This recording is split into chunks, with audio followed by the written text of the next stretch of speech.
Assalamu alaikum, hurmatli seyirciler. Haberler vaqti keldi. Bu kunning esas hadiselari haqida bizning muxbirlarimiz ta'rif etdi. Studiyada men Abdulla Osman Chalsham bugun programmada. Video kuzatuv sistemasi, teplovizorlar ve hareket aletleri, Ukrayna ile sınırımız, FSB xodimlarining nezareti altında. Bala bağçasındaki parlaq odalar yerine mektep sınıfları. Seyitli rayonunun Burnaş köyünde mektepten evvel terbiye müessesesi yok.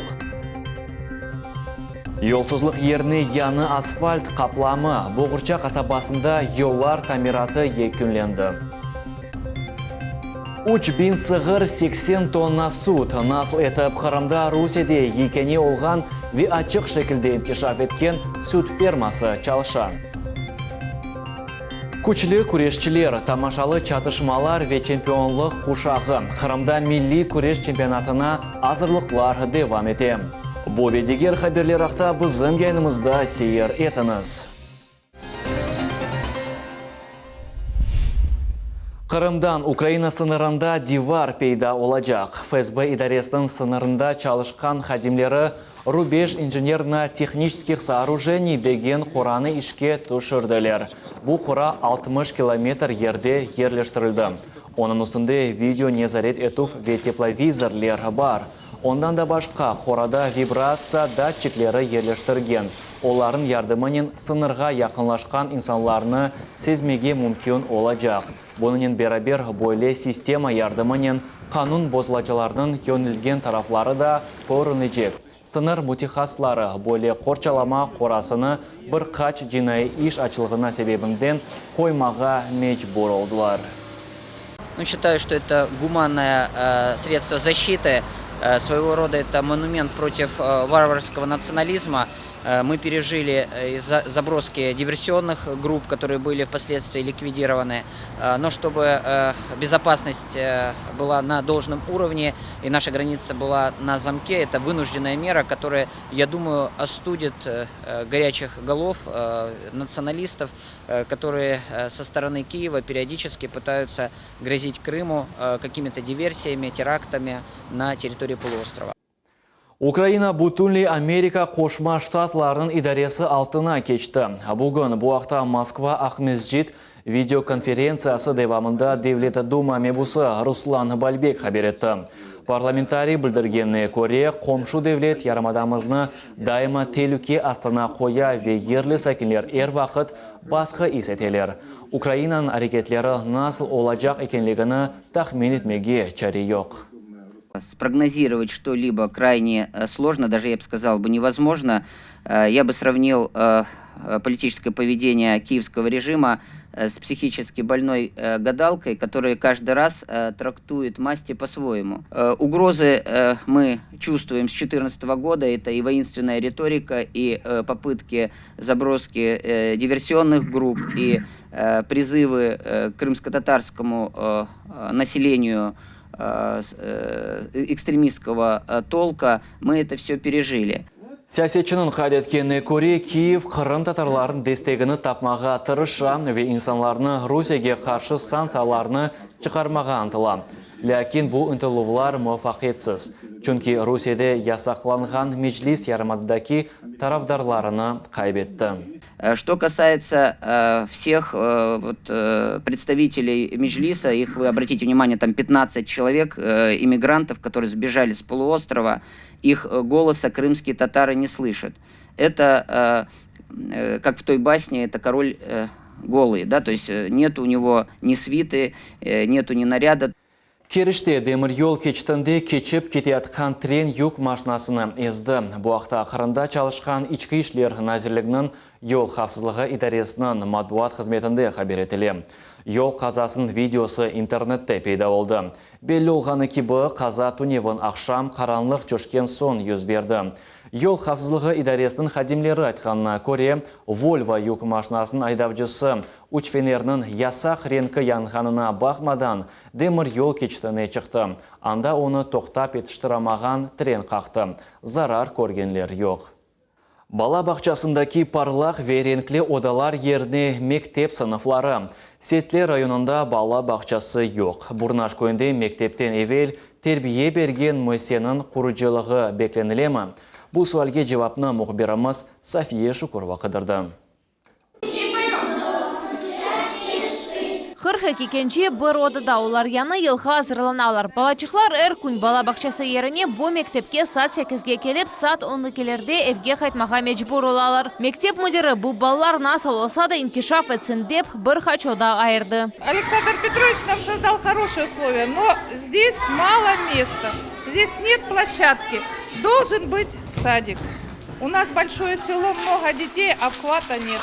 Нужен садик нашему поселению. Садик – это садик.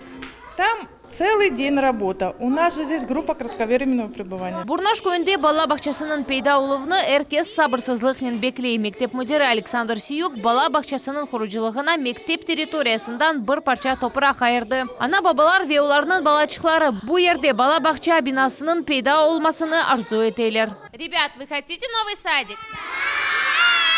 Эки хатлы модуль бала бақшасының құрыжылығы мында бір хач күн евелсі башланды дей құрыжылар. Иншатта тек 10 ішче чалыша ве оларынан эпысы ерлі сәкінлер. Олар темел хоялар веттезден каркас монтажына кечежеклер. Құрыжылықны дихатнен балачықларда незарет етейлер. Мой бабайка. Твой бабайка работает? Да. Что он здесь делает?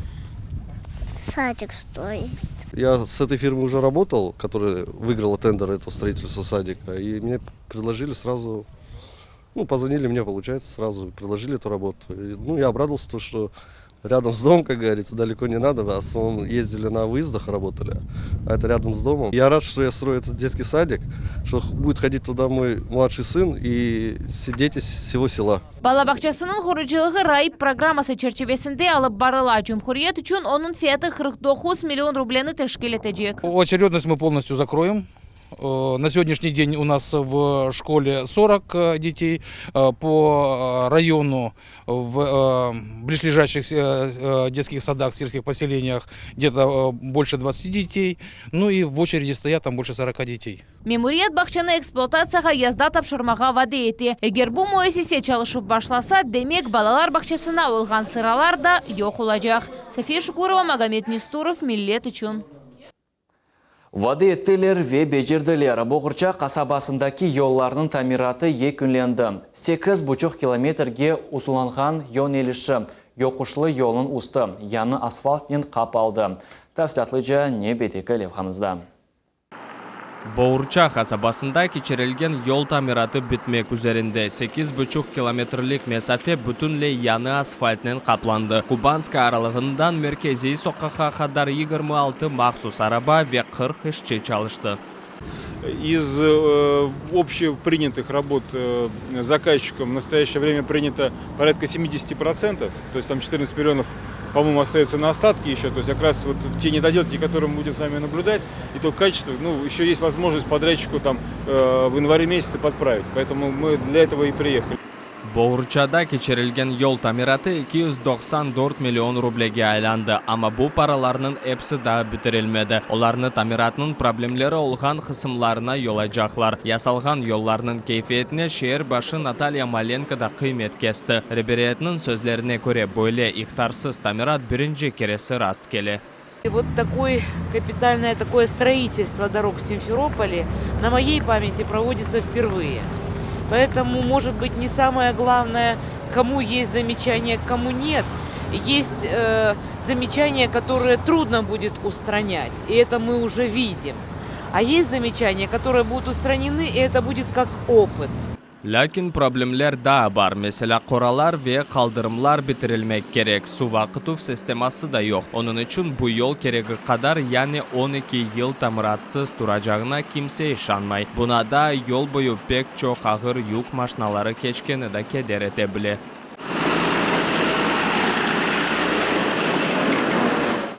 Боғырча сәкінлеріне бір дане да яқшы хабер пейда oldu. Шehir ребереті массив içinde троллейбус юрдірмеге түшінгенini білдірді. Bu adese ne vakit olacağı da belli değil. Ama Kırım trolleybus şirketinin xadimleri bu Боғырча yolunu baktılar ve gerek neticelerini çıkardılar. Мы сейчас совместно с министром транспорта просматриваем всю дорожную сеть, которая сейчас здесь существует, для того, чтобы понять, сколько тут сюда транспорта нужно. Конечно, надо посчитать пассажиропоток, вот. Но в принципе перспективный очень район Каменка, и мы думаем, что до 10 единиц сюда надо ставить, чтобы люди могли как утреннее и вечернее время уезжать по своим делам. Боғырчай үшін әддей троллейбуслар олмас, мұнда мұқтари арабалар керек, яғни 20 километрге етежек электрик yüklемесі олған сөйлері керек. Ләкин Ахметжетте бойлы троллейбуслар тек 27 дәневе олар епсе ішлетілі. Оның үшін Боғырчаға троллейбусларны тек яны сөйлері алағанжа беклемеге мүмкін. Энвер Аблезиз, Дмитрий Низовой, миллет үшін. Бір ел içinde Қырым санайсының ішлеп чықарма миғдары 5%-ға көтерілді. Бүгін бұақта нетиже матбуат конференциясында Қырымның санай саясет назиры Андрей Васюта білдірді. Назир Жұмхуретіміздің санай комплекстің алы, шіркетлерінің девлет тарафындан дестек көргенлері ве бұл меселерде Сирия Араб Жұмхуретінен ішбірлік құрылғаны ақында айтты. Рост достиг в транспортном машиностроении. Это самый большой рост у нас на 30 с лишним процентов. Это у нас есть, вы знаете, государственное гуманитарное предприятие, подведомственное Министерству промышленности, Керченский металлургический завод. Ну и, конечно, судостроительный завод «Залив», наш флагман. Вот транспортное машиностроение дало нам рост более 30%. 14 с лишним процентов производства электрооборудования за счет пневматики UBC Cool, это завод холодильного оборудования. Приборостроение за счет, на 6,5% за счет увеличения выпуска продукции заводом «Ферлент». Андрей Васюта білдіргені көре Эрмени базарда ве Красно-Перекопста Титан заводының пейда олған проблемлерге бақмадан химия санайысында да илерлемелер бар. Қырымда эксілуф көстерген тек екене санайы саада олды. Бұл демір мақсатларыны ясаған шіркетлердір. Мы участвовали в строительстве Крымского моста. На сегодняшний день эти работы постепенно сворачиваются. Ну и стало быть, в этом сегменте промышленного производства у нас, в общем, мы понимаем, что у нас будет снижение. Тем не менее, мы на 4,7% выросли по сравнению с прошлым годом. Қырымда енді 3 жылдан белі Русияның екене Крымфарминг адлы мақсулдар, сүтчілік фермасы чалышмақта. Бұл комплекс оз инкешафы бойынша яны севеге чықты. Фермада 3059 сығырны Голландиядан кетірділер. Шымдымында күнде 80 тонна сут ішлеп шығарыла. Тавсятлыжа левхамызда сейір етіңіз. Сут ішлеп чықарылған ең бұйық комплекс Қырым үшін уникаль бірлейхадыр. Орусия бойынша да екене ачық фермадыр. Мұнда 6000-ге яқын айван бұтын вақыт ачық авада болуналар. Четел сығырлардың Голландиядан кетірділер. Бір күнде олар 35 литр сут берелер. Бұл бір сенелде 12 тонна сут ола біле. Олардан суты юксет кейфиетінен айырыла. Чүнки рационны зоотехник көзеті. Ашайтнен айванлар мемнюнлар. Олар тек ем ашайлар. В рационе около 19 компонентов. Из них это силоса кукурузы, силоса злаковых культур, ну и, конечно, все остальные добавки: соль, мел, кукуруза, горох, соя, ячмень. 2014 сенесі Қырым Русия еркеніне кірген сон ферманы яныдан құрып башладылар. Бір сенеден сон бұл комплекс 3059 сығырды қабыл етті. Шымды енді кичік бұзаулар да пейда олды. Бұндан да ғайры комплекс земаневи донатмаларынен абаданлаштырылған. Яны сағу салонлары, бұзав мейданлары пейда олды. Мұнда өз бала бақшасы да бар. Бұл айры бір территория, анда кичік бұзавчықлар болуналар. Очень хорошая поддержка со стороны государства. Есть дотация на молоко. В прошлом году мы получили дотацию только за январь и февраль. Думаю, в следующем году эта ситуация будет лучше. И в этом году мы получили племстатус. И на следующий год тоже будет поддержка на одно племенное животное.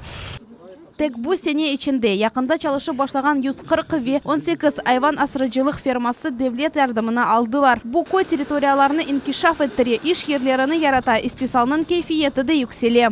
Каждый год идет отбор, желающих получить в 2 раза больше. Каждый защищает свою программу, есть комиссия, на которой идет защита этих фермерских программ, проектов. Я считаю, что на протяжении 3 лет это очень существенно поддержало на местах наших фермеров, набирает оборот. В первую очередь, что они создают рабочие места, и сегодня это набирает обороты. Келечек сене грант ярдымының сайысы юксележек. Көйлі ферма ходжалықлары бұйық сілтем алажақлар ве музбет динамиканен бізні қуандырajақлар. Султанисте Кайва Айким Бекиров, Миллет үшін. Аяздеде ве қар қыздан татылықлар ве орман дүлбері яны нарат янында селфи фотосыны япмақ. Бұл шейлердің эпісі Ахмезжит Авалиманның мұсафірлері ве туристлері үшін азырланды. Байрам күндері Қырымға не қадар мұсафір кележек екен? Бұны мұхберіміз Сабрие Алимова біле. Ярмадамыздың баш авалиманы масалға чевірілді. Мұнда яны ел байрамның мойыты дойла. Қарқызы ве аяздыде әркезге гоңылыны көтерелер ве әлбетті бақшышлар әдие етелер. Здравствуй. Как тебя зовут? Даша. Дашенька, ты себя хорошо вела в этом году? Да. А маму слушала? Да. А кашу кушала? Да. Может быть, еще и стих для нас подготовила? Да. Ну, давай громко с выражением. Выпал снег, упал мороз. Кошка снегом моет нос. У щенка на черной спинке тают белые снежинки. Эзберден шир айтмақ ве Ярмадамыздың ең yüksek нараты янында селфи фотосыны чекмек. Бұ ерде кімге бақмасан әркезде көтеріңкі рух ве тепесумлер көріне. Бұйле байрам мойты пайтақтымыздың авалиманында болуна. Масал қармалары мында Лапландиядан келділер. Олар бізді декабрінің 31-не болынып әркезні қуандырajақлар. Мен әр шейні бегендім, пек яқшы. Мен тек бала чағымда бойлы шейні көрген едім. Вешімді кейфім көріле, ве баламда айретті қалды. Я прилетел из Москвы. Мен Москва шерінден келдім, арқадашымға мұсафир олып. Қарымдан айретті қалдым. Мұнда аяздайдыны көреміз. Авалиманы пек дүлбер яраштырылған. Кейфіміз пек яқшы. Ярмадамызға келген мұсафирлерінің тек авалиманы дегілді. Мақсус азырланған 150 дәне мұсафирлер хане де айретте қалдырыр. Туристик назерлігінің мәлуматларына көре бұл сене яны елға келген мұсафирлерінің сайысы кечкен елінің көстергічлерінден 30%-ға чоқлашты. Если говорить об общих цифрах туристического потока этого года, то он практически на 30% выше они, нежели в прошлом году. Мы сейчас имеем 6 700 000 отдохнувших туристов на территории республики, и в период новогодних праздников ожидаем еще порядка 150-200 000 туристов. Қырымға келген туристердің сайысы чоқлаша. Назерлікте атты яны елға келген туристің портреті біле япылды. Москвадан 62% мұсафир кележек. Санкт-Петербургтан ве мемлекетіміздің дегер регионларындан 16%-ға яқын инсан кележек. Әлбетте, Украинадан, Казахстан ве Белоруссиядан да туристлер кележек. Туристик ақымның чоқлашмасы экономиканың драйвері оларақ жұмхуриетіміздің бергі кассасына 20% келер бережек. Бұныңен береберлікте Ярмадамыздың абадалаштыруына ве қырмылаларының яшайыш тұрмышы да юкселе. Сабрия Алимова, Рамазан Аливапов, Миллет үшін. Бүгін Миллет телеканалында бір қараманның тарихы, айлемнің тарихы, халқымның тарихы адлы кітаптың презентациясы олып кечті. Оның муэллифі 11-ші сынып талебесі Вероника Гафарова. Бұл кітапта о қараманның фажалы тәржіме алыны олдықча тәфсатлыжа акс етілмеге тырышты. Қыз іч бір вақыт жен мевзусына первасыз қалмайды. О ел хатыра ерлеріні ве мемориалларны зәрет етеді. Қыздың жеме тешкатларының теркібінде олуының оның гражданлық позициясыны да зияде пекітті. Бойле алиджинап іштің ғайысы бабасының бірде-бір қонышулары вақтында ортаға шықты. Тамам о вақыт қорқыншылы күнлерінің қараманларынан бірісі дядя Володя, яғни Дағжи Абдулла адлы қар дедесінің исмі хатыра әбеделердің бірісінде ойылғанақ та білдірді. Возможно, проект будет продолжаться. Белки бұл проект да девам етер, яны тарихи малуматларға терең жаддалыныр, да бір sıra суалерге жеваплар тапылыр. Шымдырек есе бір қараманның тарихы, әлемнің тарихы, халқымның тарихы китабы мұн дәрежесі толы олған бір басмадыр. Мұнда менің қорантамның ве дядя Володя адлы подполь группасының тарихы ве улы ватан женкінде Қырым татар халқының рөлі ақында тариф етілем. Китапның муэллифі қараман сойы ақындаки малуматыны зерре топланды. Проект май айының 2017 сенесінде башланды. Бұл вақыт ішінде қыз бұтын ұлы ватан женкі ақында олған мен баларына тетқит етті. Сой сопнен ве овақаларының иштиракчилерінен көрішівлер кечірді. Волонтерларнен ве жемечілерінен қонышты. Девлет Дума мебусы Руслан Бальбек Верониканың ішінен айретленді. Ол бойлы яшларға ер тарафлама қол тұтмаға керек деп білдірді. Восхищен той работой, которую проделала Вероника, будучи школьницей 11 класса. Это действительно труд, который претендует на историчность, на научность. Это история ее семьи, ее героя, человека, к которому она как потомок имеет непосредственное отношение.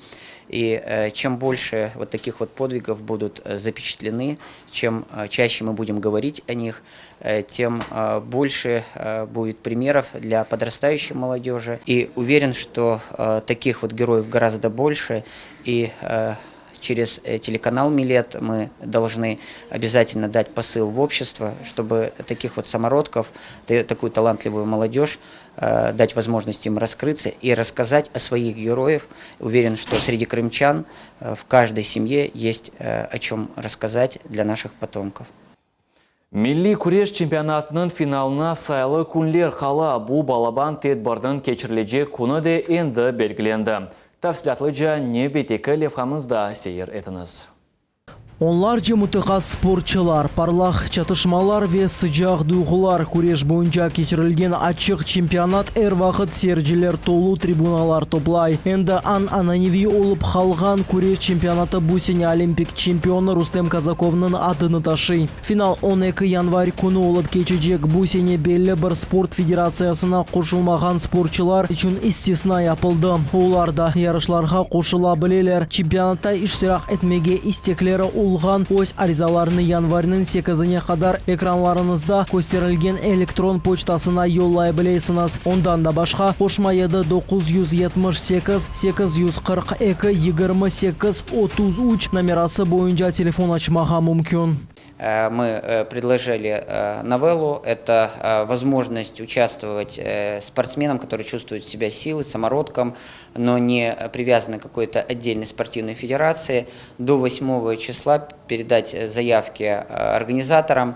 С 8 по 10 на территории спортивного комплекса, который находится в Фонтанах, рядом с мечетью, будут проводиться отборочные туры именно для этой категории наших соотечественников. И, конечно же, я считаю, за счет этого хода, за счет этого приема сможем охватить максимальное количество желающих поучаствовать в всекрымском турнире имени Рустема Казакова. Күреш ярышларында бутун истеклелер иштирак ете билелер. Ләкин bir шарт бар. Спортчылар 2017 сенесінің октябрь айына қадар алынған Қырым пропискасына наил olmaq керек. Бұл сене ярамадымыздың en muhim турниры Локомотив спорт комплексінде өткөрүлөжек. Бүгінгі күнде комплекстің бинасында тамират ишлеріне екінші келе. Milli күреш boyunca böyle мехтиязлы чемпионат энди экинчи кересі кечириле. Мында бутун Кырымдан топланған спортчылар чемпионлық ушағына ярышачаклар. Ондан да башка эр-1 ЧК категориясында галип чыккан спортчынын супер бакшыш беклей. Бу сене галиплеринин Kia арабасы ве 50.000 рубле пара мукафатлары беклей. Бакшыш арабалар сырасында да уч Данилада Грант автомобили де бар. Экинчи жерни казанган спортчу исе 100.000 рубле элде этежек. Үчүнчү жердеки галипке исе 50.000 рублелик сертификат эдие этилежек. Ярышлар мерахы улачагына эркес инана кыйметли идеялер ве эн күчлі күрешчи унданы исе генчлерimizdin спортнен ограшмага да чок авеслендире биле. Хатırlatамыз, кырымлылар бу буюк ярышны 12 январь күнү Локомотив стадионунда сейрете билелер. Чемпионат саат 10-да башланacak. Ярышнын сонуна исе сeyircilerine acayip duygular, tulber, dakkalar ve салют bekleyecektir. Muhammed Zikriyev, Millet телеканалы. Қызылташ футбол тақымы елінің муафақиетлі екіленгеніні қайдеті. Клубның ребериеті президенті Альберт Куршутовнен бірлікте Василик шурасынен кечірген күрішівінде озгун эделер бақшыш етті. Александр, спасибо. Сейчас вам тоже подарок. Федорович, помогай, давай. Давай. Төгерек маса этрafında Бақчасарай тақымның тесісчілері өз ішлеріні насыл башлағанларыны вешу аз вақыт içinde нелерге ерішкенлеріні қатырладылар. Елбаш хайрлауларына Қырым Жұмхуриетінің спорт назиры Елизавета Кожичева де қошылды. Футбол – массовый вид спорта наш. Очень много знаю проблем и приходится выживать в сложных условиях. Но, тем не менее, у нас есть огромная поддержка главы Республики Крым Сергеевича Аксенова. Я думаю, благодаря этой поддержке у нас все и получается. Өз минедарлығыны милли телеканалды алды. Белі олғаны кебі біздің телеканалымыз Қызылташ тақымы кечірген бұтын футбол матчларыны айдынлатып, Бақчасарай тақымы спортчыларына әр вақыт өз дестегіні көстерем. Говорит, служу Отечеству, люблю Девли Думасының мебусы Руслан Бальбек назирліктің хадимлері, весілдік шурасын азалары ве тақымның ойыншылары клубның кележек сенеге олған планлары ақта лақырды еттілер. Кележекке ғайлер сырасында 2019 сенесі оз футбол тақымлары лидерлер сырасына чықармақтыр. Энмирахла десейсе Энвер Сейдаметов клубның яны баш идманчысы еріне тайын етмелері олды. Бел олғаны кебі Энвер Сейдаметов өзіні ең башындан бұйық мутихассыз кебі көстерген еді. Шындылық болған мәліматларымыз еді невбетекі хаберлерін чықшыларына қачырмаңыз. Евлеріңізге тек ие хаберлер келсін. Көрішмек үзірем. Сауқын қалыңыз.